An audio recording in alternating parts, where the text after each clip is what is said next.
বুখারী শরীফের হাদিস 6496 নম্বর হাদিস। قال رسول الله صلى الله عليه وسلم إذا ضيعت الأمانة فانتظر الساعة। আল্লাহর নবী বলেন, যখন আমানত নষ্ট হবে, আমানতের খিয়ানত করা হবে, তখনই তোমরা কিয়ামতের অপেক্ষা করো, কিয়ামতের অপেক্ষা করো, কখন যেন কিয়ামত তোমাদের মাথার উপর আসে। আজকে যদি আমরা দুনিয়ার দিকে তাকাই, চতুর্দিকে খিয়ানতদারিতা ভরপুর। আমার আপনার নিজের মধ্যেও আমানতদারিতা নাই। আমার চোখ আল্লাহর পক্ষ থেকে একটি আমানত। এই চোখের যিনি মালিক, আল্লাহ বলেছেন এই চোখ দিয়ে খারাপ কাজের দিকে দৃষ্টি দিবা না, এই চোখ দিয়ে খারাপ জিনিসগুলো দেখবা না। কিন্তু আমি আমার চোখ আমার দখলে আছে, কিন্তু আমার চোখের খিয়ানত করি, খারাপ জিনিসগুলো বেশি বেশি দেখি। এই কান আল্লাহর পক্ষ থেকে আমানত। এই কানের আসল মালিক হলেন আল্লাহ। আল্লাহ তাআলা আমাকে আপনাকে এই কানের দখলদারিত্ব দিয়েছেন, দখলে আমার আছে, কিন্তু আমি আমানতের হেফাজত করি না। আল্লাহ বলেছেন এই কান দিয়ে কোরআন শুনবা, এই কান দিয়ে ভালো ভালো কথা শুনবা, কিন্তু আমি এই কান দিয়ে গান বাজনা শুনি, এই কান দিয়ে অশ্লীল কথাবার্তা শুনি। আমার জিহ্বা আমার জন্য আমানত। জিহ্বা দিয়ে কাউকে গালি দেওয়া যাবে না, জিহ্বা দিয়ে কাউকে কষ্ট দেওয়া যাবে না। অথচ আমার জিহ্বা আমার ইচ্ছা মতো ব্যবহার করি, যেখানে লাগবে সেখানেও লাগাই, আর যেখানে লাগবে না সেখানে বেশি করে লাগাই। ঠিক কিনা? একজন মানুষ একটা কাজ করে, সারা জীবন বিচারা ভালো কাজ করছে, হঠাৎ যদি একটু খারাপ কাজ করে, আমার এই জিহ্বা সচল হওয়া শুরু হয়, এই জানুস কিনা অমুক জায়গা অমুক মসজিদের হুজুর এই কাম করছে, অমুকের মেয়ে চলে গেছে, আর আমি আপনি জিহ্বাকে চালু করে দিয়েছি, গীবত গাইতেছি। সামান্যতম কোন বিষয় নিয়ে কারো সাথে তর্ক লেগেছে, আমার আপনার জিহ্বা চলা শুরু হয়েছে, এমন ভাবে গালি দিচ্ছে আসমান পাতাল ফেটে যাওয়ার মতো। এই জিহ্বা দিয়ে আমি গালি দিচ্ছি, আমানতের খিয়ানত করতেছি। আমার হাত আমার আমানত। আল্লাহ বলেছেন এই হাত দিয়ে ভালো কাজ করবা, কোনো মানুষ যেন কষ্ট না পায় সেদিকে খেয়াল করবা। যদি তোমার হাত অন্য জায়গায় অন্যায় জায়গায় ব্যয় হয়, তাহলে তুমি খেয়ানত করলা। এই হাতের আসল মালিক হলেন আল্লাহ, তোমার দখলে আছে। তোমার নিয়ম অনুযায়ী হাত চলবে না, তোমার নিয়ম অনুযায়ী পা চলবে না। তুমি যদি তোমার ইচ্ছা মতো এই পা দিয়ে সিনেমায় হলে যাও, আল্লাহর কাছে জবাব দিতে হবে, তোর পায়ের মালিক ছিলাম আমি, তোর কাছে আমি আমানত রাখছিলাম কিছু সময়ের জন্য, তুই এই হাত পায়ের ব্যবহার কেমন করছস? কিয়ামতের দিন জবাব দিতে হবে। আমি আপনি এমপি মন্ত্রী হয়েছি, সমাজের অধিপতি হয়েছি, কিন্তু আমি আপনি কি করতেছি? আমার কাছে যে আমানত আসছে, আমার কাছে মেম্বারের পদ আমানত আসছে, আমার কাছে চেয়ারম্যানের পদ আমানত আসছে, আমার কাছে সমাজের মাতবরের পদ আমানত আসছে। আমি এই চেয়ারে বসছি, আমি চেয়ারে বসেই মনে করেন আঙ্গুল গোড়াচ্ছি, টেবিলের নিচ দিয়ে টাকার বান্ডিল না দিলে আমার ফাইল খসে না। হ্যাঁ, আমি বাড়ির মালিক হয়েছি, আমি বড় বাড়ির মালিক হয়েছি, আমার বাড়ির পাশে ছোট্ট একটা টিনের ঘর আছে, আমি ইচ্ছা মতো তার উপর জুলুম নির্যাতন করি। আমি সমাজের অধিপতি হয়েছি, আমার বাড়ির আশপাশে আমার এলাকায় কেউ যদি বালুর ট্রাকও ফেলায়, আমার গাড়ির রাস্তা দিয়ে আমার বাড়ির পাশ দিয়ে যদি কোনো গাড়ি যায়, সেখান থেকে আমার চাঁদা তুলি। এগুলো কি আমার জন্য আমানত না? আমি কেন খিয়ানত করব? আল্লাহ কি আপনাকে এই কাজ করার জন্য পাঠাইছেন? এগুলো কি আপনাকে এই জন্য দখলে দিছেন যে আপনি ইচ্ছা মতো ব্যবহার করবেন? ভালো করে মনে রাখবেন, এই পৃথিবীতে মানুষ আমরা যারা আছি, আমরা যত কিছুই আমাদের নিজেদের মনে করি না কেন, কোনো কিছুর মালিক কিন্তু আমি না, কোনো কিছুর মালিক আমি নই। তবে হ্যাঁ, ওই জিনিসের প্রকৃত মালিক আমি হব। আমার নিজের জীবনে আল্লাহ যতটুকু সম্পদ বস্তু দিয়েছেন, এই বস্তুর মাধ্যমে আমি যতটুকু মানুষের উপকার করব, এই বস্তু যতটুকু বস্তু দিয়ে আমি আখিরাত কিনতে পারবো, এই জিনিসের আসল মালিক হইলাম আমি। তাছাড়া আমি আপনি যত সম্পদ দেখি, আমার চোখ, আমার মেধা, আমার হাত পা, এগুলো কোনো কিছুর মালিক কে নই, আমি নই। সব কিছুর মালিক কে? আল্লাহ। সাময়িকভাবে আল্লাহ আমাকে আপনাকে মালিক বানাইছে। আজ দেখেন পৃথিবীর সব সেক্টরে এই খেয়ানতদারিতা, আমানতের খেয়ানত হচ্ছে, তাহলে কিয়ামত খুব কাছে আসছে, খুব তাড়াতাড়ি কিয়ামত চলে আসবে। এজন্য আমার আপনার মাধ্যমে যেন কিয়ামতের আলামত প্রকাশ না পায়, আমার আপনার মাধ্যমে যেন খেয়ানত না হয়। আল্লাহ যে আমাকে ক্ষমতা দিয়েছেন, আল্লাহ যে আমার অধীনে আমার দখলে যেই বিষয়গুলো দিয়েছেন, সম্পদগুলো দিয়েছেন, এগুলো যেন খেয়ানত না হয়, নইলে কিয়ামতের দিনে আমানতের বস্তু আমার আপনার জন্য জাহান্নামের কারণ হবে। আল্লাহ আমাদেরকে বোঝার তৌফিক দান করুন।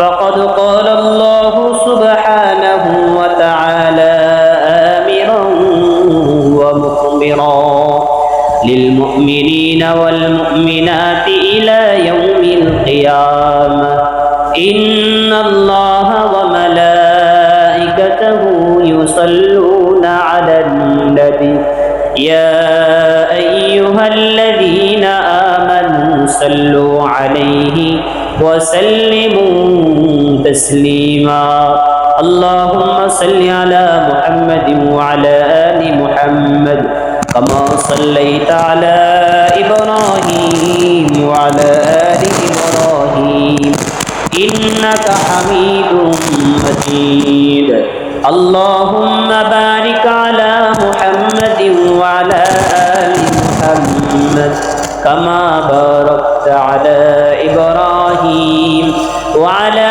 آل إبراهيم إنك حميد مجيد الحمد لله সকল প্রশংসা আল্লাহ তাআলার জন্য যিনি আমাদেরকে ঈমান অবস্থায় সুস্থ দেহে সুস্থ মন মানসিকতায় প্রতি জমার ন্যায় আজকে পবিত্র জমার নামাজ পড়ার জন্য পাক ও পবিত্র হয়ে মসজিদে আসার তৌফিক দান করেছেন। সকলেই শুকর আদায় করি, বলি আলহামদুলিল্লাহ। সম্মানিত উপস্থিতি, গত কয়েক জমা ধরে আমাদের আলোচনার শিরোনাম কিয়ামত। কয়েক জমা থেকে কিয়ামতের আলামত সম্পর্কে আলোচনা হচ্ছিল। আজকে কিয়ামত শিরোনামে চতুর্থ পর্ব আমরা আলোচনা শুনব। সম্মানিত উপস্থিতি, আমরা যেই দুনিয়াটাকে এখন দেখতেছি, দুনিয়াটা একটি সময় আসবে পুরো পৃথিবীতে ভালো মানুষ বলতে একটাও থাকবে না।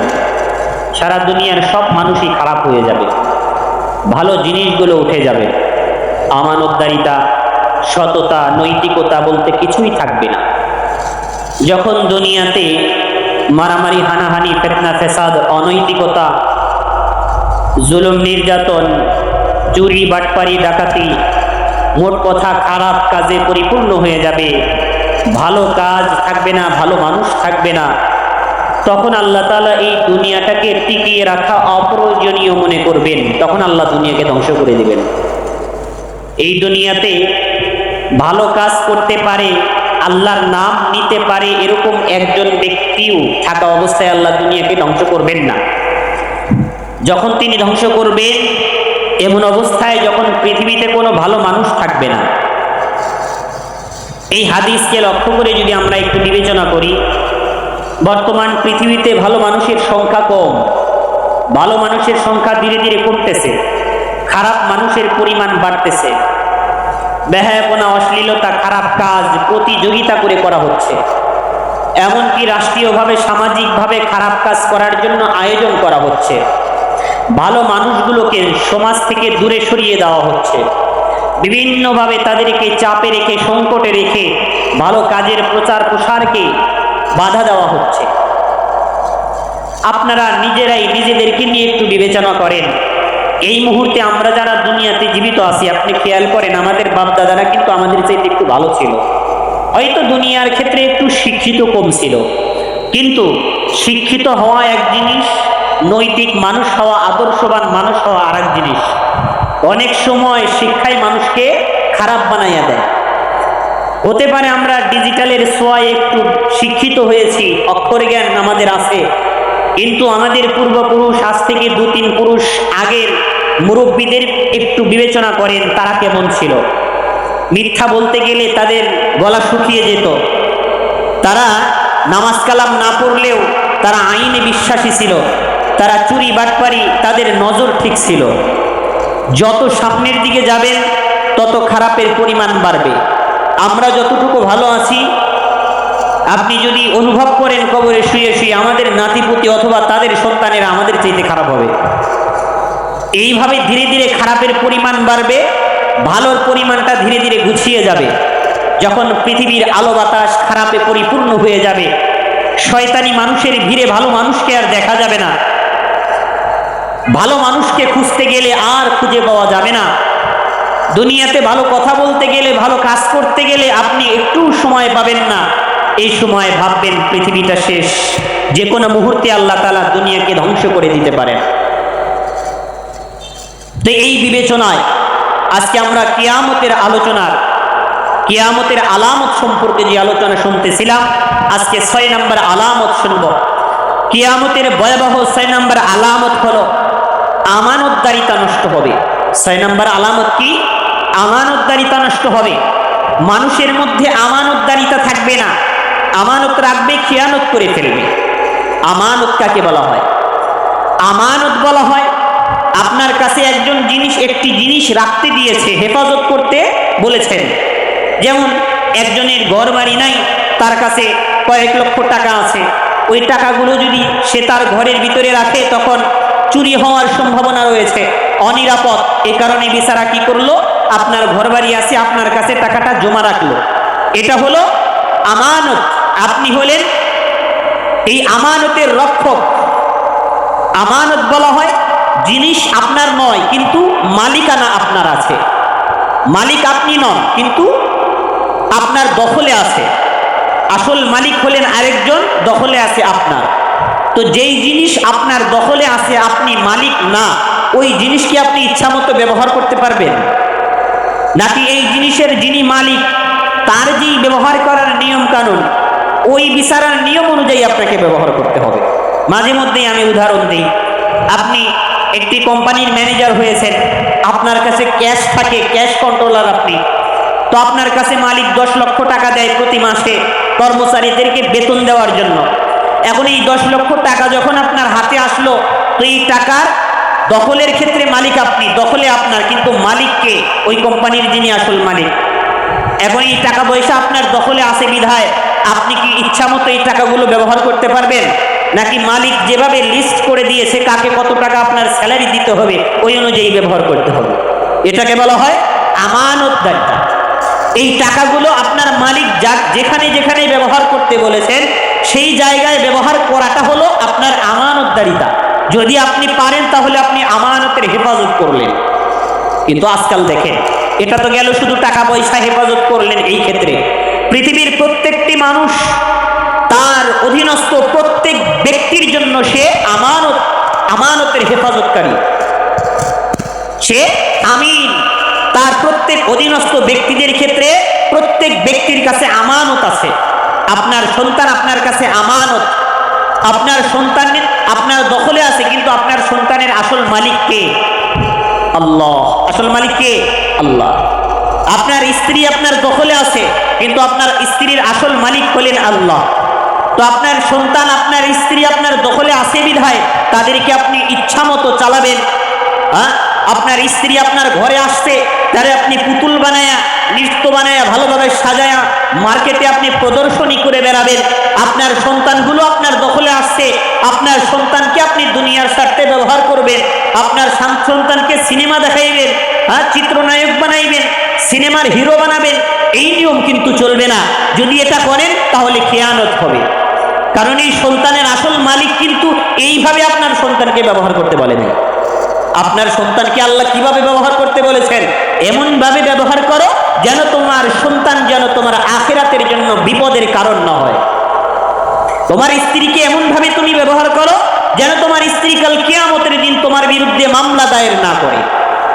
যেইভাবে আল্লাহ ব্যবহার করতে বলেছেন সন্তানকে, স্ত্রীকে আল্লাহ কিভাবে নির্দেশ দিয়েছেন এদেরকে কিভাবে তুমি ব্যবহার করবা। স্ত্রীকে পর্দায় রাখবা, তার উপর জুলুম করবা না, তার হকগুলো আদায় করবা, সে যেন কোনো অন্যায় কাজ না করতে পারে। তোমার অধীনে আছে, তোমার কন্ট্রোলে আছে, সাবধান। তোমার অধীনে থেকে, তোমার ঘরে থেকে যেন একটা পাপ কাজ তোমার স্ত্রী করতে না পারে। তোমার ঘরে থেকে তোমার সংসারে এসে তোমার স্ত্রী যদি সামান্যতম একটু পাপ করে, এই পাপের একটি অংশ তোমার মাথার উপর আসবে। আর তোমার সন্তান তোমার কবলে আছে, তোমার দখলে আছে, তোমার সবকিছু ভোগ করতেছে, তোমার দিক নির্দেশনা অনুযায়ী চলতেছে, তোমার ডিরেকশন অনুযায়ী তার জীবন পরিচালনা হচ্ছে। এমত অবস্থায় যদি তোমার সন্তান কোনো পাপ কাজে লিপ্ত হয়, এই পরিপূর্ণ দায়ভার তোমার। এটাকে বলা হয় আমানত। আপনি অফিসে চাকরি করেন, অফিসের প্রত্যেকটি কাজ আপনার জন্য আমানত। যথাসময়ে কর্মচারীরা আসতেছে কিনা, কর্মচারীদেরকে আপনি ঘুষ ছাড়া চাকরি দিচ্ছেন কিনা, আপনার সমাজের কাজ নিঃস্বার্থভাবে শুধু মালিকের জন্যই, আপনার অফিসের কল্যাণার্থে আপনি কাজগুলো করতেছেন কিনা, এই সবগুলো আপনার জন্য আমানত। একটি উল্টাপাল্টা হবে, খেয়ানত হয়ে যাবে। যদি আপনি করেন এইরকম খেয়ানত, তাহলে আপনি হবেন কিয়ামতের আলামত। সব সেক্টরে আপনি দেখেন এই আমানতদারিতা খুঁজে পান কিনা। আপনি মুসল্লি, আপনি মসজিদে আসছেন, মসজিদের অনেক জিনিস আছে যেগুলো আপনি অপচয় করবেন না, এগুলো আল্লাহর সম্পদ, এগুলো আপনি নষ্ট করবেন না। আপনি মুসল্লি হইছি, এরপরেও মসজিদের জিনিসগুলো ব্যবহারের ক্ষেত্রে আমরা সচেতন দৃষ্টি রাখি না। ভাবছি ফ্রি জিনিস, মসজিদের বিল আসলে মসজিদের কমিটিরা দিবে, মসজিদের ক্যাশ থেকে দেওয়া হবে। একজন বসে আছে, দুই পাশে দুই ফ্যান নিয়ে বসে আছে, তিনজন বসে আছে, তিনজনে পাঁচটা ফ্যান চালায় রাখছে। বিচারার দরকার নেই, এই পাশে একটা লাইট হইলে হয়, ওই পাশে আরো দুইটা লাইট জ্বালায় রাখছে। মসজিদে আসছেন, আপনার পাটা ধুয়ে ভিতরে ঢোকেন, কিন্তু না, ভাবতেছেন মুয়াজ্জিন সাহেব আছেন, খাদেম সাহেব আছেন, ওনারা তো পরিষ্কার করবেন, এত কষ্ট করে ধুইতে যাবে কি? এগুলো কিন্তু আমানত। আপনি মুসল্লি, আমার আপনার মধ্যেও আমানতদারিতা নাই। আল্লাহর রাসূল বলেছেন, বুখারী শরীফের হাদিস 6496 নম্বর হাদিস, قال رسول الله صلى الله عليه وسلم إذا ضيعت الأمانة فانتظر الساعة। আল্লাহর নবী বলেন, যখন আমানত নষ্ট হবে, আমানতের খিয়ানত করা হবে, তখনই তোমরা কিয়ামতের অপেক্ষা করো, কিয়ামতের অপেক্ষা করো, কখন যেন কিয়ামত তোমাদের মাথার উপর আসে। আজকে যদি আমরা দুনিয়ার দিকে তাকাই, চতুর্দিকে খিয়ানতদারিতা ভরপুর। আমার আপনার নিজের মধ্যেও আমানতদারিতা নাই। আমার চোখ আল্লাহর পক্ষ থেকে একটি আমানত। এই চোখের যিনি মালিক, আল্লাহ বলেছেন, এই চোখ দিয়ে খারাপ কাজের দিকে দৃষ্টি দিবা না, এই চোখ দিয়ে খারাপ জিনিসগুলো দেখবা না। কিন্তু আমি আমার চোখ আমার দখলে আছে, কিন্তু আমার চোখের খিয়ানত করি, খারাপ জিনিসগুলো বেশি বেশি দেখি। এই কান আল্লাহর পক্ষ থেকে আমানত। এই কানের আসল মালিক হলেন আল্লাহ। আল্লাহ তাআলা আমাকে আপনাকে এই কানের দখলদারিত্ব দিয়েছেন, দখলে আমার আছে, কিন্তু আমি আমানতের হেফাজত করি না। আল্লাহ বলেছেন, এই কান দিয়ে কোরআন শুনবা, এই কান দিয়ে ভালো ভালো কথা শুনবা, কিন্তু আমি এই কান দিয়ে গান বাজনা শুনি, এই কান দিয়ে অশ্লীল কথাবার্তা শুনি। আমার জিহ্বা আমার জন্য আমানত। জিহ্বা দিয়ে কাউকে গালি দেওয়া যাবে না, জিহ্বা দিয়ে কাউকে কষ্ট দেওয়া যাবে না।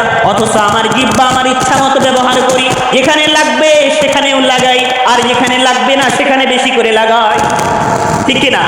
একজন মানুষ একটা কাজ করে, সারা জীবন বিচারা ভালো কাজ করছে, হঠাৎ যদি একটু খারাপ কাজ করে, আমার এই জিহ্বা সচল হওয়া শুরু হয়, এই জানুস কিনা অমুক জায়গা অমুক মসজিদের হুজুর এই কাম করছে, অমুকের মেয়ে চলে গেছে, আর আমি আপনি জিহ্বাকে চালু করে দিয়েছি, গীবত গাইতেছি। সামান্যতম কোন বিষয় নিয়ে কারোর সাথে তর্ক লেগেছে, আমার আপনার জিহ্বা চলা শুরু হয়েছে, এমন ভাবে গালি দিচ্ছে আসমান পাতাল ফেটে যাওয়ার মতো। এই জিহ্বা দিয়ে আমি গালি দিচ্ছি, আমানতের খেয়ানত করতেছি। আমার হাত আমার আমানত। আল্লাহ বলেছেন, এই হাত দিয়ে ভালো কাজ করবা, কোনো মানুষ যেন কষ্ট না পায় সেদিকে খেয়াল করবা। যদি তোমার হাত অন্য জায়গায় অন্যায় জায়গায় ব্যয় হয়, তাহলে তুমি খেয়ানত করলা। এই হাতের আসল মালিক হলেন আল্লাহ, তোমার দখলে আছে। তোমার নিয়ম অনুযায়ী হাত চলবে না, তোমার নিয়ম অনুযায়ী পা চলবে না। তুমি যদি তোমার ইচ্ছা মতো এই পা দিয়ে সিনেমায় হলে যাও, আল্লাহর কাছে জবাব দিতে হবে, তোর পায়ের মালিক ছিলাম আমি, তোর কাছে আমি আমানত রাখছিলাম কিছু সময়ের জন্য, তুই এই হাত পায়ের ব্যবহার কেমন করছস? কিয়ামতের দিন জবাব দিতে হবে। আমি আপনি এমপি মন্ত্রী হয়েছি, সমাজের অধিপতি হয়েছি, কিন্তু আমি আপনি কি করতেছি? আমার কাছে যে আমানত আসছে, আমার কাছে মিম্বারের পদ আমানত আসছে, আমার কাছে চেয়ারম্যানের পদ আমানত আসছে, আমার কাছে সমাজের মাতবরের পদ আমানত আসছে। আমি এই চেয়ারে বসছি, আমি চেয়ারে বসেই মনে করেন আঙ্গুল গোড়াচ্ছি, টেবিলের নিচ দিয়ে টাকার বান্ডিল না দিলে আমার ফাইল খসে না। হ্যাঁ, আমি বাড়ির মালিক হয়েছি, আমি বড় বাড়ির মালিক হয়েছি, আমার বাড়ির পাশে ছোট্ট একটা টিনের ঘর আছে, আমি ইচ্ছা মতো তার উপর জুলুম নির্যাতন করি। আমি সমাজের অধিপতি হয়েছি, আমার বাড়ির আশপাশে আমার এলাকায় কেউ যদি বালুর ট্রাকও ফালায়, আমার গাড়ির রাস্তা দিয়ে আমার বাড়ির পাশ দিয়ে যদি কোনো গাড়ি যায়, সেখান থেকে আমার চাঁদা তুলি। এগুলো কি আমার জন্য আমানত না? আমি কেন খিয়ানত করব? আল্লাহ কি আপনাকে এই কাজ করার জন্য পাঠাইছেন? এগুলো কি আপনাকে এই জন্য দখলে দিছেন যে আপনি ইচ্ছা মতো ব্যবহার করবেন? ভালো করে মনে রাখবেন, এই পৃথিবীতে মানুষ আমরা যারা আছি, আমরা যত কিছুই আমাদের নিজেদের মনে করি না কেন, কোনো কিছুর মালিক কিন্তু আমি না, কোনো কিছুর মালিক আমি নই। তবে হ্যাঁ, ওই জিনিসের প্রকৃত মালিক আমি হব। আমার নিজের জীবনে আল্লাহ যতটুকু সম্পদ বস্তু দিয়েছেন, এই বস্তুর মাধ্যমে আমি যতটুকু মানুষের উপকার করব, এই বস্তু যতটুকু বস্তু দিয়ে আমি আখিরাত কিনতে পারবো, এই জিনিসের আসল মালিক হইলাম আমি। তাছাড়া আমি আপনি যত সম্পদ দেখি, আমার চোখ, আমার মেধা, আমার হাত পা, এগুলো কোনো কিছুর মালিক কে নই, আমি নই। সবকিছুর মালিক কে? আল্লাহ। সাময়িকভাবে আল্লাহ আমাকে আপনাকে মালিক বানাইছে। আজ দেখেন পৃথিবীর সব সেক্টরে এই খেয়ানতদারিতা, আমানতের খেয়ানত হচ্ছে, তাহলে কিয়ামত খুব কাছে আসছে। খুব তাড়াতাড়ি কিয়ামত চলে আসবে। এজন্য আমার আপনার মাধ্যমে যেন কিয়ামতের আলামত প্রকাশ না পায়, আমার আপনার মাধ্যমে যেন খেয়ানত না হয়। আল্লাহ যে আমাকে ক্ষমতা দিয়েছেন, আল্লাহ যে আমার অধীনে আমার দখলে যেই বিষয়গুলো দিয়েছেন, সম্পদগুলো দিয়েছেন, এগুলো যেন খেয়ানত না হয়, নইলে কিয়ামতের দিনে আমানতের বস্তু আমার আপনার জন্য জাহান্নামের কারণ হবে। আল্লাহ আমাদেরকে বোঝার তৌফিক দান করুন। 7 নাম্বার কিয়ামতের আলামত, যারা অমুসলিম আছে, মুসলমানদের দুশমন ইহুদি খ্রিস্টান, বড় নামে ইহুদি খ্রিস্টান যারা আছে অমুসলিম আহলে কিতাব, ধীরে ধীরে এমন অবস্থা হবে মুসলমানদের জীবন চরিত্রের মধ্যে, মুসলমানদের নীতি নৈতিকতার ভিতরে, তাদের সংস্কৃতি সভ্যতাল কালচারের ভিতরে ইহুদি খ্রিস্টান তথা শয়তানের দোসরদের নিয়ম কানুনে ভরপুর হয়ে যাবে। এটা হলো কিয়ামতের 7 নম্বর আলামত। এর মানে হলো আপনি আপনার সামাজিক জীবন পরিচালনা করবেন, সেখানে ইহুদি খ্রিস্টানদের নিয়ম নীতি সংস্কৃতি। আপনি রাষ্ট্র পরিচালনা করবেন, রাষ্ট্রের আইন কানুন সবকিছুই আপনার ইহুদি খ্রিস্টানদের নিয়ম কানুনে ভরপুর। আপনার সন্তানদেরকে লেখাপড়া করাবেন, সেখানেও আপনার ইহুদি খ্রিস্টানদের নিয়ম কানুন আর তাদের কালচারে ভরপুর। আপনার স্ত্রীকে একটু সাজাইবেন, একটু বাহিরে নিয়ে যাবেন, আপনার স্ত্রীকে একটু মনোরঞ্জনের জন্য একটু ব্যবস্থাপনা করবেন, সেখানে ইহুদি খ্রিস্টানদের নিয়ম কানুন। রাসূল বলেছেন, যখন মুসলমানেরা ইহুদি খ্রিস্টানদের চরিত্রবান হবে, তাদের নিয়ম কানুন আর সংস্কৃতি গ্রহণ করবে, তাদের জীবন পরিচালনার ক্ষেত্রে ইহুদি খ্রিস্টানদের রুলসগুলো ফলো করবে, তখন তোমরা অপেক্ষা করবে কিয়ামত খুব কাছেই চলে আসছে। তো মুসলিমদের নিয়ম নীতি, তাদের সংস্কৃতি, তাদের সভ্যতাকে মুসলমানেরা যখন গ্রহণ করবে, এটা হবে কিয়ামতের ভয়ঙ্কর একটি আলামত। সুতরাং আমরা মুসলমান, আমাদের নিজেদের স্বকীয়তা আছে, আমাদের জীবন চরিত্রের নিয়ম নীতি রয়েছে। আমরা কিভাবে রাষ্ট্রীয় জীবন পরিচালনা করব, আমি কিভাবে পারিবারিক জীবন পরিচালনা করব, সব ক্ষেত্রে ইসলামের নিয়ম আছে না নাই? ইসলাম সার্বজনীন ধর্ম, ইসলাম একটি জীবন বিধান, ইসলামে প্রত্যেকটি বিষয়ের নিয়ম কানুন রয়েছে। আপনি আপনার ব্যক্তিগত কাজ, টয়লেট সারা থেকে নিয়ে রাষ্ট্রের সর্বোচ্চ পর্যায়ে রাষ্ট্র কিভাবে পরিচালনা করবেন, আন্তর্জাতিক বিষয়গুলো কিভাবে মেনশন করবেন, সবগুলোর নিয়ম কানুন ইসলামে আছে না নাই? কিন্তু আমরা কি সেগুলো ফলো করি? আমরা পায়খানা যাওয়ার ক্ষেত্রে ইহুদি খ্রিস্টানরা কেমনে পায়খানা গেছে, পায়খানা গিয়ে মোবাইলটা নিয়ে যান, গেম খেলেন, আর পায়খানা গিয়ে সেখানে দাঁড়ায় পেশাব করার সিস্টেম করেন। আপনার পোশাকের ক্ষেত্রে ইহুদি খ্রিস্টানদের নিয়ম কানুন। আপনার সন্তানকে আপনি ডিজিটাল পেন কিনে দিচ্ছেন, সেই পেনগুলো কি বলে নিচের দিকে যখন ঝুলে যায় তখন টাকুর উপরে ওঠে না, নিচেই পড়ে থাকে। আপনার সন্তানকে এমন পোশাক পরায় দিচ্ছেন, বিছানা বসে পেশাব করতে পারে না, বসে পেশাব করতে গেলে টাইট হয়ে যায়, কোথাও কেটে যায়, পেন ছিঁড়ে যায়। কেন? দাঁড়িয়ে পেশাব করার সিস্টেমগুলো ওদের কাছ থেকে দাঁড় করে নিয়েছি। আপনি আপনার সন্তানদেরকে পোশাক কিনে দিচ্ছি, কি বলে টাইট ফিট পোশাক দিচ্ছেন আপনার মেয়েকে, এগুলো ইহুদি খ্রিস্টানদের সংস্কৃতি, যেন তাকে অশ্লীল ভাব দেখায়, মানুষের সামনে, যুবকের সামনে গেল যেন সমাজটা নষ্ট হয়। আমার আপনার স্ত্রীকে সাজগোজ করাচ্ছি, সেখানে ইহুদি খ্রিস্টানদের নিয়ম কানুন। এই কারণে রাসূল বলেছেন, ইহুদি খ্রিস্টানদের সংস্কৃতি যখন মুসলমানেরা গ্রহণ করবে, তখন মুসলমানেরা বস্তুগতভাবে যতই উন্নতি লাভ করুক না কেন, তাদের চরিত্রের অবনতি হবে, তাদের চরিত্রের উন্নতি হবে না, তাদের পরকাল ধ্বংস হয়ে যাবে। সেটাই হচ্ছে আমরা আমাদের বাহ্যিকভাবে আমরা অনেক উন্নতি লাভ করতেছি, বস্তুগতভাবে আমরা অনেক আড়ম্বরপূর্ণ জীবন উপভোগ করতেছি, কিন্তু আমাদের ভিতর থেকে নীতি নৈতিকতা নষ্ট হয়ে যাচ্ছে। আমার আপনার ভিতরে দয়া অনুগ্রহ প্রকম্পতা নষ্ট হয়ে যাচ্ছে, আমার আপনার মধ্যে সততা নষ্ট হয়ে যাচ্ছে। আমার বাহ্যিক চেহারা সুন্দর হচ্ছে, যত বাহ্যিক অবস্থা সুন্দর হচ্ছে, আমার আপনার ভিতরের দেহ ততই কুদৃষ্টি এবং খারাপ হচ্ছে। আমার বাহিরটা যত সুন্দর হচ্ছে, ভিতরটা ততই অসুন্দর হচ্ছে, ততই নোংরামিতে ভরে যাচ্ছে। তাহলে বোঝা গেল, যখন আপনি সুন্দর পোশাক পরবেন, সুন্দর পোশাক পরার কারণে যদি আপনার ভিতরের অন্তরের অবস্থা পাল্টে যায়, তাহলে ভাববেন এই সুন্দর পোশাক আপনার জন্য কল্যাণকর নয়। আপনি যখন বাড়ি গাড়ির মালিক হবেন, আগে ফকিন্নি ছিলেন, তারপরে 5 ওয়াক্ত নামাজ পড়তেন, আগে গরিব ছিলেন, এরপরে মানুষকে কষ্ট দিতেন না, আগে গরিব ছিলেন, তখনও ঘুষ খাওয়া সুদ খাওয়ার অভ্যাস আপনার ছিল না। যখন আপনি বাড়ি গাড়ির মালিক হয়েছেন, টাকা পয়সার মালিক হয়েছেন, এখন আপনি কয়েকটা চালান নাগাল মানুষকে টাকা লাগান, টাকা লাগায় লাগায় আপনার সংসার চালাচ্ছেন। বুঝলেন, আপনার উন্নতি হয় নাই, আপনার ভিতরটা নষ্ট হয়ে গেছে। তো আজকাল আমরা ইহুদি খ্রিস্টানদের বাহ্যিক ডিজিটাল আর স্মার্ট নীতির নামে আমরা গ্রহণ করে নিজেদের ভিতরটা ধ্বংস করে দিচ্ছি। আমাদের ইসলামের যে নূর, আমাদের যে ঈমান, সেই বিষয়কে আমরা ধ্বংস করে দিচ্ছি। এটা কখনোই আমাদের জন্য কল্যাণকর নয়। রাসূলের ভাষায় এটা কিয়ামতের ভয়াবহ একটি আলামত। তাহলে বাহ্যিকভাবে দুনিয়াদার হওয়া, দুনিয়ার সৌন্দর্য জৌলুস গ্রহণ করা এটা মুসলমানদের জন্য কল্যাণকর নয় যদি তাদের ভিতরটা নষ্ট হতে থাকে। বুখারী শরীফের একটি হাদিস 7319 নম্বর হাদিস। قال رسول الله صلى الله عليه وسلم لا تقوم الساعة حتى تأخذ أمتي بأخذ القرون قبلها شبرا بشبر وذراعا بذراع। নবী সাল্লাল্লাহু আলাইহি ওয়াসাল্লাম বলেন, কিয়ামত ততক্ষণ পর্যন্ত সংগঠিত হবে না, কিয়ামত ততদিন পর্যন্ত আসবে না যতদিন পর্যন্ত না আমার উম্মতেরা তথা মুসলমানেরা ইহুদি খ্রিস্টানদের সংস্কৃতি গ্রহণ করবে। তাদের চলাফেরায়, তাদের খাওয়া দাওয়ায়, তাদের জীবনের প্রত্যেকটি কাজের মধ্যে যতক্ষণ পর্যন্ত না মুসলমানেরা ইহুদি খ্রিস্টানদের সংস্কৃতি গ্রহণ করবে, তাদের নিয়ম নীতি ছাড়া দুনিয়ায় চলতে পারবে না, ততক্ষণ পর্যন্ত আল্লাহ তাআলা কিয়ামত দিবেন না। আমরা যখন এখন দেখি আমাদের জীবনের প্রতিটি পরতে পরতে তাদের নিয়ম কানুন চলে আসছে, রাসূলের পরিভাষায় তাহলে কিয়ামত খুব কাছে আসছে। এমন পরিস্থিতি যখন হবে আমি আপনি সচেতন দৃষ্টি রাখবো যেন আমার জীবনের মধ্যে ইহুদি খ্রিস্টানদের নিয়ম কানুন না আসে। আমি যখন চুল কাটবো আমি আমার চুলের ডিজাইন কেমনে করব, এই পদ্ধতি কি মেসির কাছ থেকে নেব নাকি আমাদের রাসূলের কাছ থেকে নেব? কার কাছ থেকে নেব? আমি চুল কাটবো কি স্টাইলে? আজকাল এমন হেয়ার স্টাইল বাইর হয়েছে, মেসি কেমনে চুল কাটে, নেইমার কেমনে চুল কাটে, ওই যে কাকা দাদা না আর কে কে যেন আছে আপনাদের আইডল যাদেরকে বলেন, পোশাক পরার ক্ষেত্রে তারা কেমনে পোশাক এদিকে ছিঁড়ে পোশাক পরছে, ওই ধরনের পোশাক পরেন। আপনার প্রিয় নায়ক নায়িকা পোশাক পরতে গিয়ে এদিকে কেমনে কোন রঙের কি বলেন কাপড় দিছে, ওই সিস্টেমের আপনি কাপড় বানাইতেছেন। চুলের ডিজাইন কেমন, দাড়ির ডিজাইন কেমন, দাড়ি রাখছে মোছ কাটছে, কি বলে মোছ রাখছে দাড়ি কাটছে, মোছের আবার ডিজাইন বিভিন্ন রকম। কেন? উনার প্রিয় একজন কি বলেন আইডল, ওই বিচারে এরকম ভাবে দাড়ি কাটছে, এই কারণে আমাদের দাড়ির ডিজাইন হয়েছে ওই স্টাইল বানানো।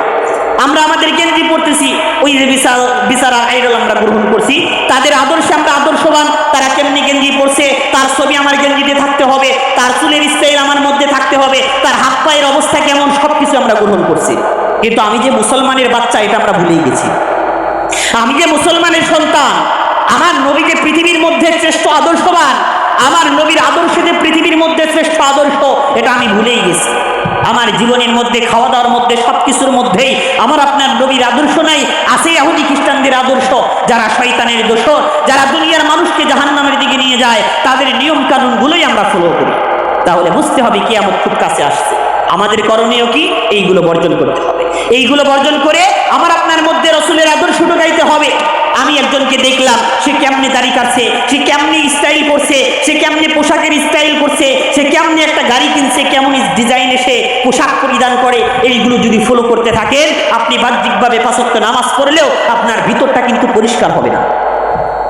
আপনি যদি আপনার জীবনের মধ্যে, চরিত্রের মধ্যে, বাহ্যিক আদর্শের মধ্যে পরিবর্তন না ঘটান, আপনি যদি সমাজে চলতে গিয়ে তাহলে তাল মিশিয়ে আপনি যদি আপনার আইডল আর হিরো নায়ক কি বলে নায়ক নায়িকা গায়ক গায়িকাদের চরিত্রগুলো আপনি গ্রহণ করেন, আপনি ৫ ওয়াক্ত নামাজ পড়ছেন, প্রতিদিন কোরআন শরীফ পড়েন, এই নামাজ কালাম আর কোরআন শরীফ পড়ায় আপনার ঈমান কিন্তু টিকে রাখতে পারবেন।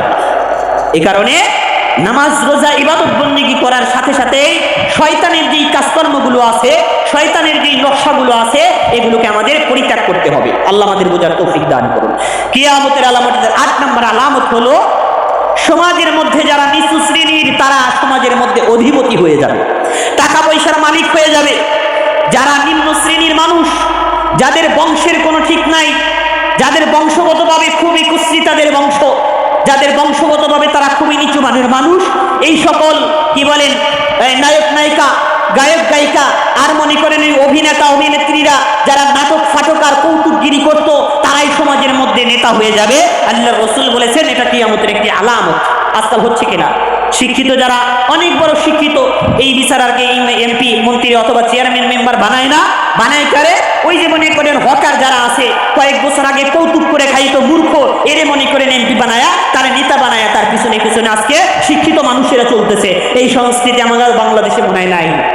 সংসদের মধ্যে মনে করেন শিল্পীদেরকে ঢুকাইছেন, হকারদেরকে ঢুকাইছেন, কৌতুকগিরিদেরকে ঢুকাইছেন, তারা সংসদে দাঁড়ায় দাঁড়ায় মনে করেন গান শোনায়, তারা সংসদে দাঁড়ায় দাঁড়ায় সংসদ সদস্যদেরকে গান শোনায়, হাসি তামাশার খোরাক দেয়, আর ওদের চাইতে কত বড় বড় শিক্ষিত আমানতদারী লোকেরা নিচে পড়ে আছে।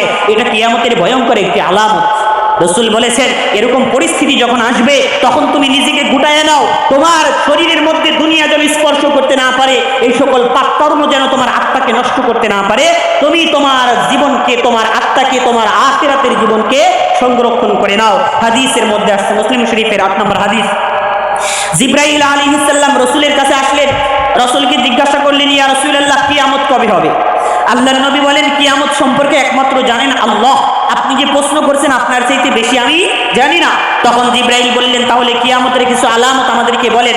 তখন রাসূল বলেন, কিয়ামতের একটি আলামত শোনো, আনতালিদাল আমাতু রাব্বাতাহা, সমাজের মধ্যে মা তার সন্তানের দাসী হবে, সন্তান তার মা বাবার গুরু হবে, গুরুরা শিক্ষিত জনেরা নিচু শ্রেণীর মানুষদের বস হবে। যখন এই পরিস্থিতি হবে তখন ভাববা কিয়ামত খুব কাছে আসছে। এই হাদিসের অর্থ হলো আনতালিদাল আমাতু রাব্বাতাহা, একজন বাদী, একজন মা তার মনিবকে জন্ম দিবে, মানে সন্তান মায়ের অভিভাবক হবে, সন্তান মায়ের বস হবে, মনিব হবে। এর মানে হলো সন্তানেরা মা বাবার সাথে এমন ব্যবহার করবে যেন দাস দাসী হয়ে গেছে। আজকাল এরকম হচ্ছে কিনা? সন্তানরা যখন একটু বড় হয়, তাদের গেট আপ যখন বেড়ে যায়, তখন মা বাবা ভয় পায়, আইরে সন্তানের লোকে যদি উঁচু গলায় কথা বলি, যদি আমারে ভাত কাপড় না দেয়। মায়ে ভয় পায়, ওই বেটার বউরেও পর্যন্ত ভয় পায়, যেহেতু আমার সন্তানের বউ, এর লোকে যদি একটু বেয়াদবি করি, আমার সন্তানের মন যদি খারাপ হয়ে যায়, আমারে যদি বৃদ্ধাশ্রমে ফেলায় আসে। এরকম অসহায় মা বাবার জীবন চরিত্র আমাদের জীবনে আছে না ভাই? দুনিয়ার মধ্যে বহু আছে। আল্লাহর রাসূল বলেছেন এরকম যখন আসবে তখন ভাববা কিয়ামত খুব কাছে চলে আসছে। এরপর রাসূল বলেন, ওয়া আনতারাল হুফাতাল উরাতাল আলাতা রিআ আশ-শাই ইয়াতাতাওয়ালুনা ফিল বুনিয়ান। কয়েক বছর আগে যাদেরকে দেখছি, ওর বাপদাদারা মনে করেন ওই ক্ষেতের মধ্যে চাষাবাদ করে খাইছে, পশু চড়ায় খাইছে। কয়েক বছর আগেও ও নিজেও 10 বছর 20 বছর আগেও কামলা দিয়ে খাইলো, এখন সে বিচারা 10 তলা 20 তলা বিল্ডিং এর মালিক। এরকম আছে না নাই? নিম্ন শ্রেণীর মানুষেরা, রাখালেরা, যাদের পায়ে জুতা ছিল না, যাদের পরনে কাপড় ছিল না, এই সকল নিম্ন শ্রেণীর মানুষগুলো সমাজের মধ্যে বিল্ডিং বানানোর ক্ষেত্রে প্রতিযোগিতা করবে। আর যারা সততার জীবন নিয়ে থাকে তারা বড় লোক হইতে পারবে না, তারা গরিব হয়ে যাবে।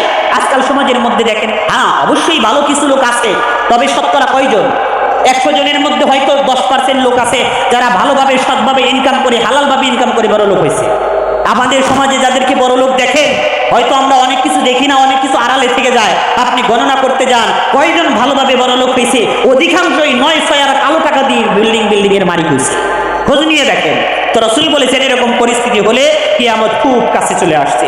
এরপরে 9 নম্বর আলামত, কিয়ামতের আগে বেহায়া নারীর সংখ্যা বেড়ে যাবে, বেপর্দা নারীর সংখ্যা বেড়ে যাবে। ওই সকল নারীদের সংখ্যা বৃদ্ধি পাবে যাদের কারণে মুসলমানদের ঈমান নষ্ট হয়ে যায়। বেপর্দা নারীর সংখ্যা বৃদ্ধি পাবে যাদের কারণে মুসলমান যুবকদের চরিত্র নষ্ট হয়ে যায়। আজকাল আমরা সেটাই দেখতেছি, আয়োজন চলতেছে, আয়োজন যুবকদের চরিত্র হননের জন্য, যুবতীদের সতীত্ব নষ্ট করার জন্য আজকাল আয়োজন হচ্ছে, রাষ্ট্রীয়ভাবে আয়োজন হচ্ছে, আন্তর্জাতিকভাবে আয়োজন হচ্ছে। এই যে মিস ওয়ার্ল্ড প্রতি বছর সুন্দরী বাছাইয়ের প্রতিযোগিতা হয় আপনারা জানেন। আবার এই যে চলচ্চিত্রের ক্ষেত্রে নায়ক নায়িকাদের নির্বাচনের ক্ষেত্রে কত অশ্লীলতা তাদের প্রদর্শনী হয়। আল্লাহ আকবার, আল্লাহ আমাদেরকে রক্ষা করুন। যে যত বেশি উলঙ্গভাবে, যে যত বেশি বেহায়াভাবে খোলামেলা পোশাক পরতে পারবে, ও পরীক্ষায় তত বেশি নাম্বার পাবে, ও তত বেশি আপনার এই প্রতিযোগিতায় সে তত উপরে উঠতে পারবে। আজকাল আয়োজন হচ্ছে যুবকদেরকে নষ্ট করার জন্য। বেহায়া, অশ্লীল, বেপর্দা নারীর সংখ্যা সমাজের মধ্যে বৃদ্ধি পাচ্ছে। আপনি যখন, একটা নারী যখন রাস্তা দিয়ে যায়, সে যদি হাফ প্যান্ট পরেও যায়, তখন আপনি কিছু বলতে পারবেন না। আপনি মুরব্বী, আপনি যদি বলেন এই তোমার কি লজ্জা শরম নাই, তোমার বাপ দাদারা নামাজ কালাম পড়তো, তুমি এরকম খোলামেলা পোশাকে হাঁটতেছো, তখন আপনার বিরুদ্ধে মামলা দিবে, আপনারা জেলখানায় পড়বে। আছে না এরকম? খোলামেলা পোশাকের বিরুদ্ধে বলবেন, আপনার বিরুদ্ধে মামলা দিবে, রাষ্ট্রীয়ভাবে আপনার বিরুদ্ধে অবস্থান তৈরি হবে। আর যখন আপনার স্ত্রীকে, আপনার মেয়েকে, আপনার ভাতিজাকে, আপনার পাশের বাড়ির মেয়েকে যখন বলবেন, মা তোমার বাপদাদারা তো ভালো ছিল, তুমি একটু পর্দায় চলো, তখন বলবে আরেকজনকে ধর্মীয় বিধান চাপিয়ে দেওয়া, তাকে হিজাবে বাধ্য করা, এটা অন্যায়, এটা বাক স্বাধীনতা হরণ করা, এটা স্বাধীনতার অধিকার রক্ষা করা নয়, এটা আরেকজনের অধিকার নষ্ট করা। এইভাবে আপনার বিরুদ্ধে মামলা দিবে। দেখেন না অনেক কলেজ ভার্সিটিগুলোতে দেখেন নাই, হিজাব পড়তেছে, হিজাব পড়া যাবে না, হিজাব নিষিদ্ধ। আর যখন হাফ প্যান্ট পরে আসে, তখন ওই কুলাঙ্গার, ওই শিক্ষিত নামদারি শয়তানেরা তখন একটা কথাও বলে না, আরো বলে কি খোলামেলা অবস্থায় আসবা, বোরকা পরে আসতো কে? যেন খোলামেলা অবস্থায় আসতে পারে ওই লুচ্চা শিক্ষকেরা, ওই কলেজ ভার্সিটির লুচ্চা শিক্ষকেরা যেন এদের কাছ থেকে তাদের কুপ্রবৃত্তি আদায় করতে পারে, তাদের যেন লালসা তৈরি করে তাদের আদায় করে নিতে পারে, তাদের মজা যেন এখান থেকে লুটিয়ে নিতে পারে। এই কারণেই এই শিক্ষিত শয়তানেরা বোরকা পড়তে দেয় না, খোলামেলা রাস্তায় এরা খুশি হয়। তো বেপর্দা নারীর সংখ্যা বেড়ে যাবে। রাসূল বলেছেন, মুসলিম শরীফের একটি হাদিস, 2128 নম্বর হাদিস, قال رسول الله صلى الله عليه وسلم সিনফান মিন আহলিন নারি লাম আরাহুমা। আল্লাহর নবী বলেন, দুই শ্রেণীর মানুষ যারা জাহান্নামে যাবে, যাদেরকে আমি দেখি নাই, অর্থাৎ কিয়ামতের আলামত, আমি চলে যাওয়ার পর আমার উম্মতের মধ্যে এই দুই শ্রেণীর মানুষের বড় প্রভাব পড়ে যাবে। দুই শ্রেণীর মানুষ সমাজের মধ্যে বেড়ে যাবে। রাসূল বলেন, এক শ্রেণীর মানুষ হলো কওমুন মাহুম কাসনাবিল বাকরি ইয়াদরিবুনা বিহান নাস। সমাজের মধ্যে এমন একটা শ্রেণী থাকবে যারা মানুষদের উপর জুলুম করবে, অর্থাৎ জালেমদের সংখ্যা সমাজের মধ্যে বাড়বে। আজকাল আমরা দেখি মাজলুম ব্যক্তিকে সাহায্য করা, ন্যায়পরায়ণ ব্যক্তির অভাব, বরং জুলুমের সংখ্যা ধীরে ধীরে বাড়তেছে। আমার ভাই আমার উপর জুলুম করে, আমি আমার মা বাবার উপর জুলুম করি। সমাজের প্রত্যেকটি ক্ষেত্রে জালেমদের অভাব নাই, ভালো মানুষের বড় অভাব। রাসূল বলেছেন, এই শ্রেণীর মানুষ জাহান্নামে যাবে। দ্বিতীয় শ্রেণীর, ওয়ানিসাউন কাসিয়াতুন আরিয়াতুন মুমিলাতুন মাইলাত। রাসূল বলেন, দ্বিতীয় শ্রেণীর মানুষ যারা জাহান্নামে যাবে, ওই শ্রেণীর নারী যারা খোলামেলা থাকবে, পোশাক পরেও উলঙ্গ থাকবে। তারা যখন রাস্তায় বের হবে, পুরুষদেরকে লালায়িত করবে, পুরুষদের দৃষ্টি আকর্ষণ করবে, এমন ভাবে সাজগোজ করে রাস্তায় বের হবে, তাদেরকে দেখলেই যেন পুরুষদের দৃষ্টি নষ্ট হয়ে যায়, তাদেরকে দেখলেই যেন যুবকরা তাদের চরিত্র নষ্ট করে ফেলে। রাসূল বলেন, এই দুই শ্রেণীর মানুষ লা ইয়াদখুলুনাল জান্নাত ওয়া লা ইয়াজিদুনা রিহাহা, জান্নাত তো পাবেই না, জান্নাতের ঘ্রাণও তারা পাবে না। নাউযুবিল্লাহ। তারা জান্নাত তো পাবেই না, জান্নাতের ঘ্রাণও পাবে না। বেপর্দা নারীর সংখ্যা বাড়বে, জালেমদের সংখ্যা বাড়বে। এই দুইটি কিয়ামতের ভয়াবহ আলামত। আল্লাহ আমাদেরকে বোঝার তৌফিক দান করুন। কিয়ামতের 10 নম্বর আলামত হলো মানুষের সম্পদ বেড়ে যাবে।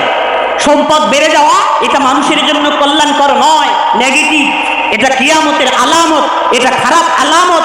সম্পদ বেড়ে যাওয়া বিশেষ করে মুসলমানদের জন্য কখনোই কল্যাণকর নয়।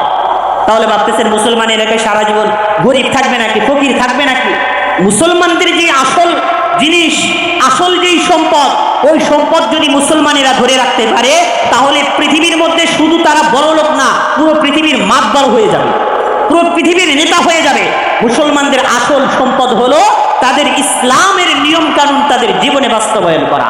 আল্লাহ ওয়াদা দিয়েছেন, মুসলমানের যদি তাদের ধর্মকে ভালোভাবে পালন করে, আমি সারা দুনিয়ার মধ্যে তাদেরকে নেতা বানিয়ে দেব। টাকা পয়সার মালিক তো থাকবেই, টাকা পয়সা হাতে থাকলেই কি সে নেতা হয়? তাদের সততা লাগে, নেতার ভালো গুণ লাগে। অনেক টাকা পয়সার মালিক আছে, মুখে কথা বলতে পারে না, লিড দেওয়ার মতো যোগ্যতা নেই। যখন আল্লাহ তাআলার এই বিধান অনুযায়ী মানুষ যখন ভালো মুসলমান হবে, তখন দুনিয়ার নেতা বানিয়ে দিবে মুসলমানদেরকে। প্রকৃতপক্ষে সম্পদ বেড়ে যাওয়া এটা মানুষের জন্য কল্যাণকর নয়। কারণ সম্পদ আমরা ভাবি আমাদের জন্য কল্যাণকর, কিন্তু মোটেও সম্পদ আমার আপনার জন্য কল্যাণকর নয়, বরং আরামের চাইতে হারাম এটা বেশি, এবং আমাদের সুখের চাইতে অশান্তি বেশি বয়ে আনে এই সম্পদগুলো। সম্পদ আমার আপনার জন্য কল্যাণকর নয়, এটা কিয়ামতের আলামত। হাদিসের মধ্যে আসছে, মুসলিম শরীফের আরেকটি হাদিস, 157 নম্বর হাদিস, قال رسول الله صلى الله عليه وسلم لا تقوم الساعة حتى يكثر فيكم المال। রাসূল বলেন, যতক্ষণ পর্যন্ত না তোমাদের মধ্যে সম্পদ বেড়ে যাবে, সম্পদের পাহাড় হয়ে যাবে, ততক্ষণ পর্যন্ত আল্লাহ কিয়ামত দিবেন না। অর্থাৎ কিয়ামত দিবেন তখন যখন তোমরা সহায় সম্পদে অনেক বেশি এগিয়ে যাবে, যখন তোমাদের কাছে সম্পদের পাহাড় থাকবে, তখন মনে করবা এটা তোমাদের জন্য কল্যাণকর নয়, বরং এই সম্পদ বেড়ে যাওয়াটাই কিয়ামত তোমাদের কাছে নিয়ে আসছে। আল্লাহ তাআলা সূরা মুমিনুনের মধ্যে বলতেছেন, আয়াহসাবুনা আন্নামা নুমিদ্দুহুম বিহি মিন মালিন ওয়া বানিন নুসারিউ লাহুম ফিল খায়রাতি বাল লা ইয়াশউরুন। আল্লাহ তাআলা বলেন যে যাদেরকে আমি সম্পদ দেই, যাদেরকে আমি টাকা পয়সার মালিক বানিয়ে দেই, অথবা সমাজের মধ্যে যাদেরকে আমি জনশক্তি দেই, যাদেরকে সন্তানে অনেক শক্তি দেই, এরা মনে করে কি এদেরকে কি আমি এই সন্তানের প্রভাব আর এই সম্পদের প্রভাবে আমি কি এদেরকে কল্যাণের দিকে নিয়ে যাচ্ছি, এটা ভাবে? বাল্লা ইয়াশউরুন, আল্লাহ বলেন তারা যদি ভাবে তাদের সন্তানগুলো, তাদের সম্পদ, এরা এই সম্পদগুলো তাদেরকে কি বলে উন্নতির শিখরে নিয়ে যাবে, তাদেরকে ভালো কাজের দিকে নিয়ে যাচ্ছে, তাদের কল্যাণের দিকে নিয়ে যাচ্ছে, আল্লাহ বলেন এটা যদি ভাবে তাহলে তারা ভুল করবে। আল্লাহ কি বলেন? সম্পদ পেয়ে কেউ যদি ভাবে আমার অনেক ভালো কিছু হচ্ছে, আমার উন্নতি হচ্ছে, আল্লাহ বলেন তোমার ধারণা ভুল, তুমি বুঝতেছো না এই সম্পদ তোমার জন্য আমার জন্য মোটেও কল্যাণকর নয়। কোরআন কারীমের মধ্যে আল্লাহ বলে দিয়েছেন সূরা তাগাবুন, ইন্নামা আমওয়ালুকুম ওয়া আওলাদুকুম ফিতনাহ, আল্লাহ বলেন তোমাদের সন্তান, তোমাদের সম্পদ, এগুলো তোমাদের পরীক্ষার বস্তু। পরীক্ষার বস্তু কারে বলে? ফিতনা কারে বলে? ফিতনা বলা হয় ওই জিনিসকে যেই জিনিস আমার আপনার ঈমানের জন্য খতরা, আমার আপনার ঈমানের জন্য ক্ষতিকর, ওই জিনিসকে কোরআন কারীমের মধ্যে ফিতনা বলা হয়েছে, পরীক্ষার বস্তু বলা হয়েছে।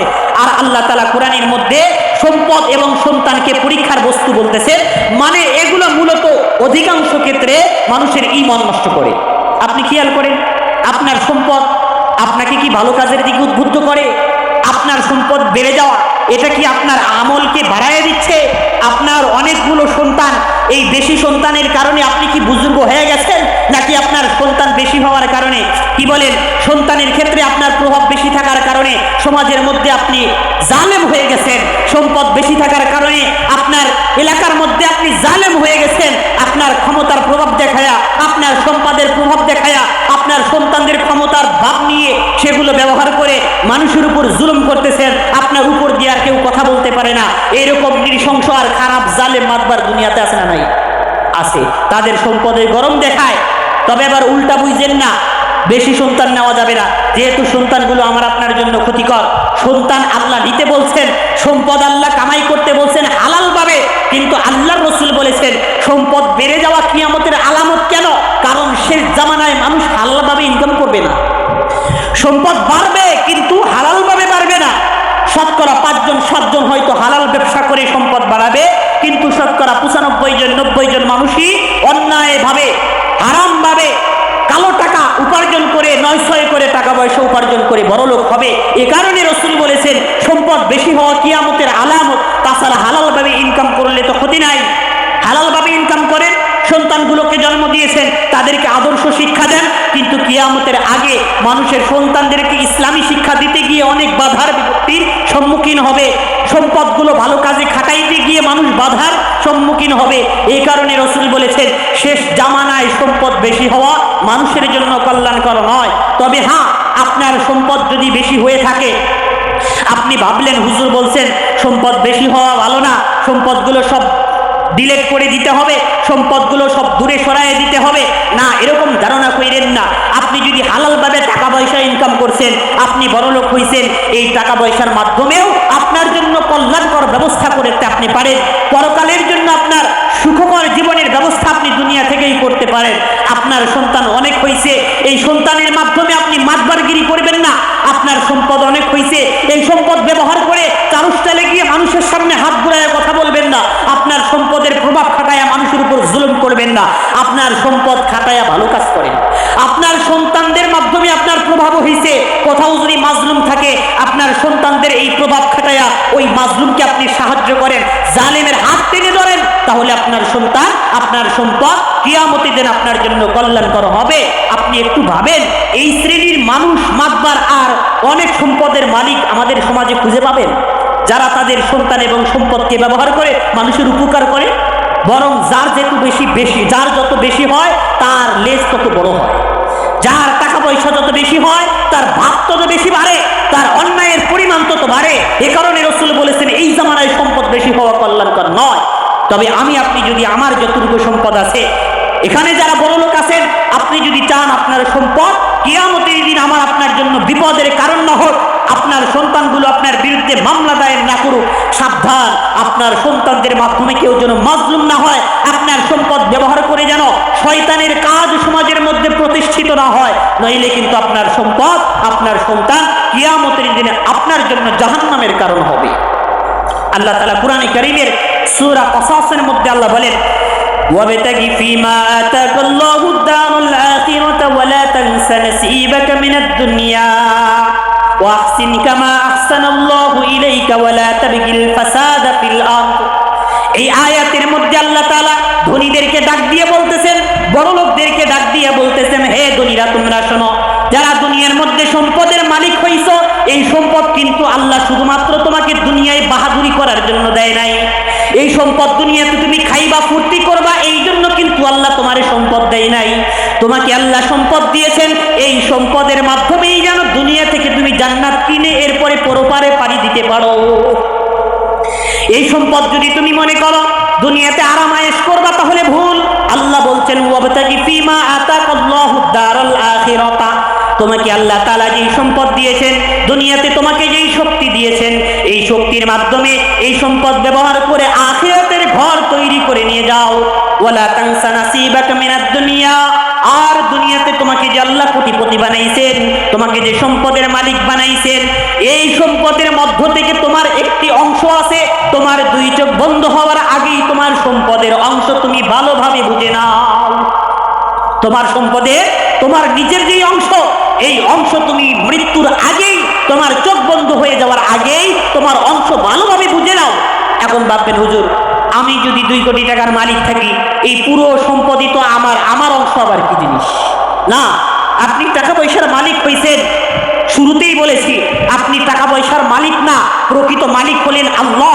এগুলো আপনার হাতে দিয়েছেন আল্লাহ আমানত, এগুলোর প্রকৃত মালিক আপনি নন, এগুলো দখলে আপনার। এই দখলে আপনার আছে, এই দখলে এই সম্পদ থেকে আপনার নিজের নামে রেজিস্ট্রেশন করে নেওয়ার সিস্টেম হলো আপনার এই সম্পদ দুনিয়ার ক্ষেত্রে যত ভালো কাজে লাগাবেন ওই সম্পদের প্রকৃতপক্ষে আসল মালিক আপনি হয়ে যাবেন। সুবহানাল্লাহ। সম্পদ আপনি 2 কোটি টাকার মালিক, এই টাকার মালিক প্রকৃতপক্ষে আপনি নন, আপনার পরিভাষায় আপনি মালিক হয়েছেন, কিন্তু আল্লাহ বলতেছেন এগুলো তোমার কাছে আমানত, এগুলোর মালিক প্রকৃতপক্ষে আল্লাহ। এই সম্পদের মালিক যদি তুমি হইতে চাও, এই সম্পদগুলো ভালো কাজে লাগাও, এই সম্পদগুলো অসহায় মানুষের পিছনে লাগাও, বিপদগ্রস্ত মানুষের পিছনে দাঁড়ায় যাও। মসজিদ মাদ্রাসাগুলোতে আল্লাহর দ্বীনের কাজের ক্ষেত্রে আল্লাহর রাস্তায় এই টাকা পয়সাগুলো যতটুকু খরচ করবা, ওই টাকা পয়সার মালিক তুমি হইবা। এরপর আল্লাহ বলেন ওয়াহসিন কামা আহসানাল্লাহু ইলাইকা। আল্লাহ বলেন আল্লাহ তোমাকে সম্পদ দিয়ে যেই অনুগ্রহ তোমাকে করেছেন, এই সম্পদ ব্যবহার করে মানুষের উপর তুমি অনুগ্রহ করো, এই সম্পদ ব্যবহার করে অসহায় মানুষের সাহায্য করো, তুমিও মানুষের উপর দয়া করো, তুমিও অসহায় মানুষদের পাশে দাঁড়িয়ে তাদের উপর অনুগ্রহ করো। এরপর আল্লাহ বলেন ওয়ালা তাবগিল ফাসাদা ফিল আরদ। সাবধান সাবধান, সম্পদ ব্যবহার করে দুনিয়ার মধ্যে সমাজের মধ্যে অন্যায় অশ্লীল কাজকর্ম করে বেড়াইও না। সম্পদ ব্যবহার করে আরেকজনের উপর জুলুম করো না। তোমার টাকা পয়সা আছে, তোমার সন্তান আরেকজনের অন্যায় করেছে, তুমি আরেকজনের অন্যায় করেছো, আরেকজনের উপর জুলুম করেছো, ওই বিচারা থানায় মামলা দিছে, তুমি তোমার সম্পদ 1 লাখ টাকা ওসি সাহেবরে দিয়ে ওই মামলা ডিসমিস করে দিলা। আরেকজন তোমার কাছে বিচার দিছে, তুমি টাকা পয়সা খাইয়া ওই মাজলুমের বিপক্ষে দাঁড়াইলা। তুমি অন্যায় করেছো, তোমার বিরুদ্ধে মামলা দিছে, কিন্তু থানায় তুমি 1 লাখ টাকা মেরে দিয়ে ওই মামলা থেকে বেঁচে গেলা। ওই মাজলুমের উপরে জুলুম হইল, ওই গরিবের উপরে জুলুম হইল, তুমি জালেম হইয়া গেলা।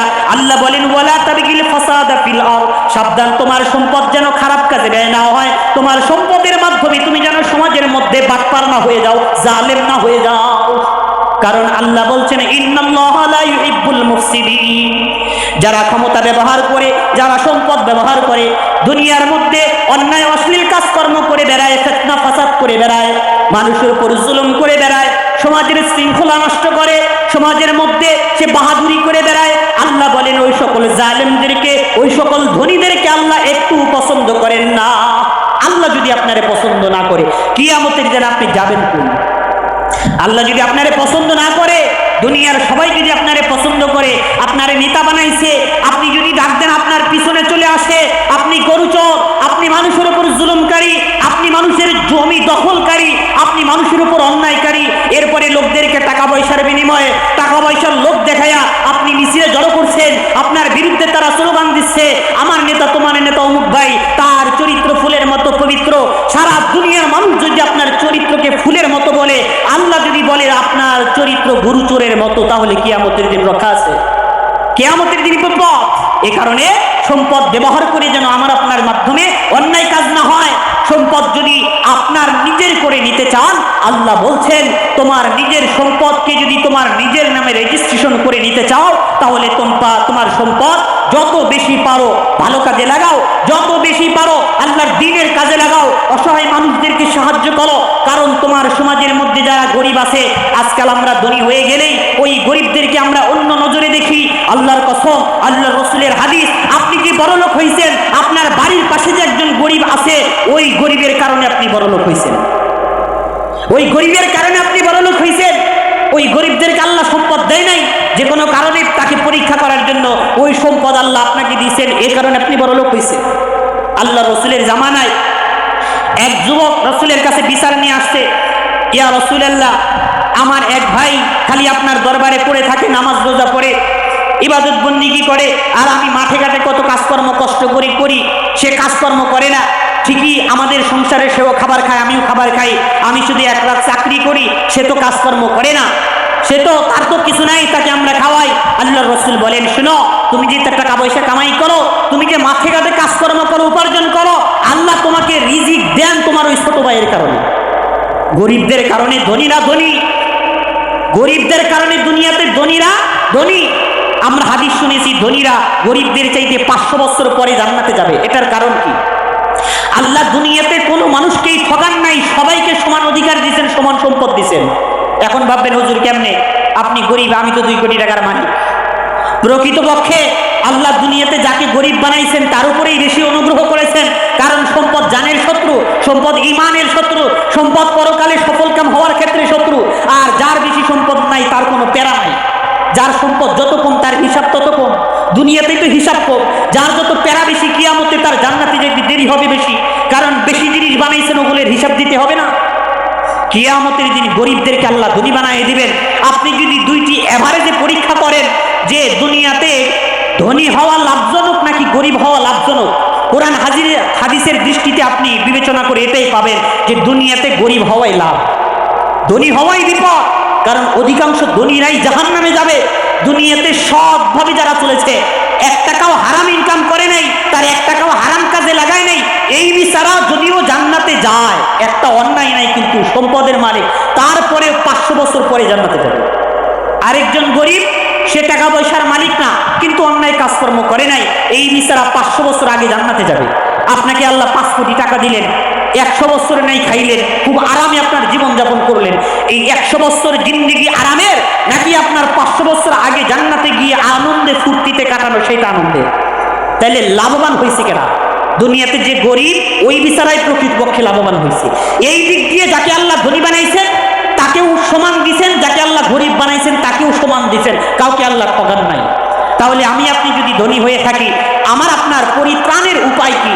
আমার সম্পদ যেন খারাপ কাজে ব্যয় না হয়, আমার সম্পদ দিয়ে যেন আমার সন্তানেরা ডিজে পার্টির আয়োজন করতে না পারে, আমার আপনার সম্পদ যেন গান বাজনার কনসার্টের মধ্যে ডোনেশন না হয়, আমার আপনার সম্পদের যেন নায়ক নায়িকা গায়ক গায়িকাদেরকে ভাড়া করে এনে সমাজের যুবকদেরকে নষ্ট করতে না পারি, আমার সম্পদ যেন ওই পথে ব্যয় না হয়।